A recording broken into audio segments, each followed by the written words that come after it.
Joining us via Skype from Indiana is Dr. E. Michael Jones. He's the editor of Culture Wars online magazine. Many thanks for joining us here on Press TV, Dr. Jones. Now, what do you make of Hillary Clinton's comments, specifically when she speaks of preventing those countries where we have seen support and funding for terrorists?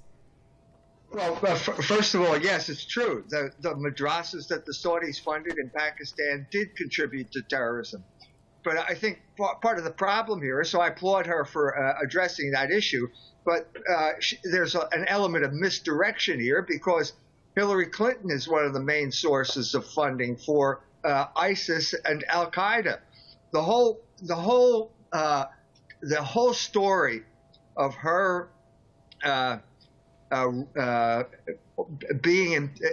when she was Secretary of State is still up in the air. It still needs to be examined. The email scandal is part of what needs to be examined here, because what we saw, what was happening during this time, was that Al-Qaeda got brought in to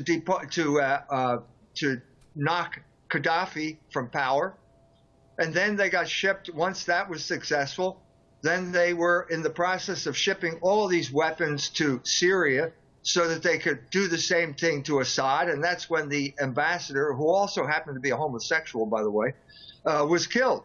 So I'm grateful that Hillary Clinton is finally now addressing the issue of the madrasas and the Saudi involvement in that. But what about her own involvement? This is what needs to be addressed, and no one's talking about it. She has taken the floor here. She has misdirected the whole operation away to something that happens to be true, but it's also directing it away from her own responsibility for the rise of ISIS and the weapons that ISIS got. So then, Dr. Jones, you would say that when it comes to what President Obama described as homegrown extremism or terrorism, the U.S. has much to answer for. Of course it does. Of course it does. What we're talking about here, this incident in Orlando, Florida, is at best blowback. At best. Because of the United States involvement in with these extremist Islamic groups going all the way back to Afghanistan. So at best it's blowback, and at worst, it's a false flag operation.